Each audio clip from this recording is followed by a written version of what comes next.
আমার এই গাড়ির তো কোনো দোষ ছিল না। আমি শাম্মী ডিলাক্স গাড়ির মালিক। আমি খুব কষ্ট করে এই গাড়িটা গড়াইছিলাম। বাবার জমি বিক্রি করে সুদের উপরে টাকা নিয়ে এসে গাড়িটা আমি করেছি। আমার এই গাড়ির তো কোনো দোষ ছিল না। আমি জাতির কাছে, দেশের মানুষের কাছে আমি একটাই দাবি জানাই, একটা লোক মারা গেছে, তার পরিবারও শেষ, সাথে সাথে তো আমার পরিবারকেও শেষ করে দিল। আমি এখন আমার এই পরিবার সংসার কিভাবে চালাবো? আমার কোম্পানি এখন অনেক টাকা কিস্তি বকেয়া বাকি, আমি এইগুলো কোত্থেকে পরিশোধ করব? ফুটেজ দেখলেই দেখা যাবে কে কে গাড়িতে আগুন দিচ্ছে, কে গাড়িটা ভাঙচুর করতেছে। এখানে তো আমার গাড়ির কোনো দোষ ছিল না। দোষ করলে আমার ড্রাইভারের দোষ করতে পারে, এতে আমার কি দোষ? আমার গাড়িটা এভাবে সারা জীবনের জন্য ধ্বংস করে দিল, পুড়িয়ে দিল, আমার ফ্যামিলিকে রাস্তায় বসিয়ে দিল। আমি প্রশাসনের কাছে এর সুস্থ বিচার চাই। আমিও শেরপুর জেলা পরিবহন ব্যবসার সাথে জড়িত, আমারও গাড়ি আছে। আসলে এই যে ঘটনাটা ঘটছে, এটা আসলে কোনোভাবেই মানার মতো না। এই লোকটা কিস্তিতে গাড়ি এনে, আমাদেরই ব্যবসায়ী, পাশের কাছের ব্যবসায়ী, সে গাড়ি এনে গাড়িটা ব্যবসা করতেছিল। এখন সে কোম্পানির দেনায় কিভাবে পরিশোধ করবে আর উনি গাড়িটা কিভাবে চালাবে? এমত অবস্থায় তার তো দেখতেছি যে আত্মহত্যা করা ছাড়া কোনো পথ নাই। আর বিপরীত দিক থেকে যে লোক মারা গেছে, ক্ষতিগ্রস্ত লোকের পরিবারের নানান ধরনের চাপ। এমত অবস্থায় আমি এই ক্ষতিগ্রস্ত মালিকের প্রশাসনিক সাপোর্ট এবং কি মালিক সমিতির তার প্রতি একটা সহৃদয়বান আচরণ আশা করছি। এবং কি দেশবাসীর কাছে এই যে ন্যাক্কারজনক ঘটনা, এই গাড়ি পুড়ে দেওয়ার ঘটনাটা, আমরা মালিকেরা কিভাবে আমরা রাস্তায় গাড়ি দিয়ে কোনোভাবেই আমরা সিকিউরিটি ফিল করতে পারছি না। আমরা সবসময় আনসিকিউর এই গাড়িগুলো রাস্তায় দিয়ে। আমাদের এত এত টাকার সম্পদ এইভাবে যদি নষ্ট হয়ে যায়, তাহলে এটার দায়ভার কে নেবে? আমাদের এই সম্পদের কি দোষ? এই সম্পদের তো কোনো দোষ নাই। তো আমি সব প্রশাসনের কাছে এটার জোরালো দৃষ্টান্তমূলক বিচার দাবি করি। আমি 3 গাড়ির মালিক, শেরপুর জেলা বাসকস মালিক সমিতির সদস্য। এখন আমার সহযোদ্ধা সহকর্মী একজন ফেরদৌস আহমেদ, ওর গাড়ি একটাই। সে এরকমভাবে দুর্বৃত্তরা তাকে গাড়িগুলো পুরাই দিছে। তো পুরায় কি সমাধানটা হয়েছে?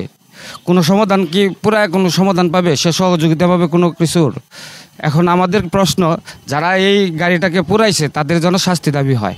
এই ধরনের অপকর্ম যে কেউ আর না করতে পারে আমাদের গাড়ির। এই গাড়ি পুরার কারণে এই পরিবারটাও ধ্বংস হইলো, আর ওই যে অ্যাক্সিডেন্ট হয়েছে তাদের পরিবারটাও ধ্বংস হইলো। 2টা পরিবারই নষ্ট হয়ে গেল। শেরপুর জেলা মোটরযান ওয়ার্কশপের সদ্য বিদায়ী সভাপতি।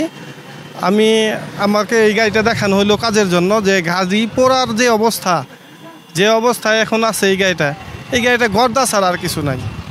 গাড়ির মেরামত করে অবকাঠামোগত কোনো কিছু যে সোজা করা যাবে এরকম অবস্থা নাই।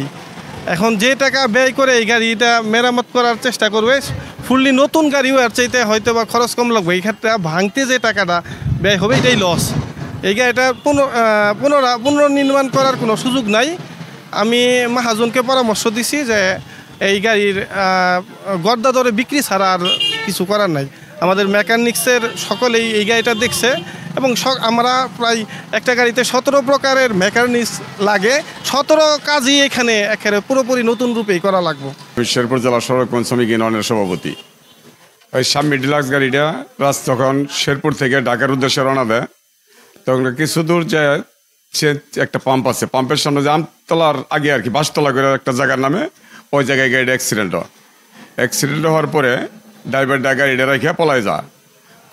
আরেকটা লোক আসে গাড়িটা চালাই নিয়ে একটা বাসার সামনে জায়গা আগুন ধরানোর পরিকল্পিত করে, তখন কয় বাসার লোকজন এসে আগুন জ্বলাইতে দেয় না। গাড়িটা আরও কিছু দূর সামনে নিয়ে যায়, উনি নিজেই নেমে পরিকল্পিতভাবে আগুন জ্বলাই দেয় এবং কি গ্রাম এলাকার লোকজন এসে গাড়িটি আগুন জ্বলাই দেয়। এটা পুরাটাই পরিকল্পিতভাবে।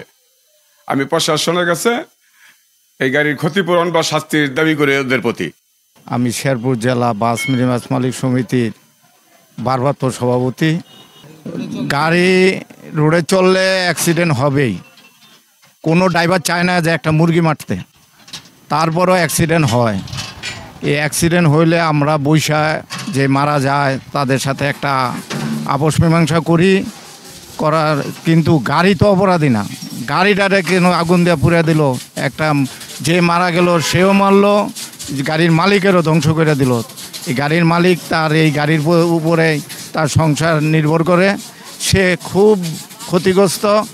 আমি প্রশাসনের কাছে যারা এই গাড়িতে আগুন দিছে তাদের শাস্তিমূলক শাস্তি চাই।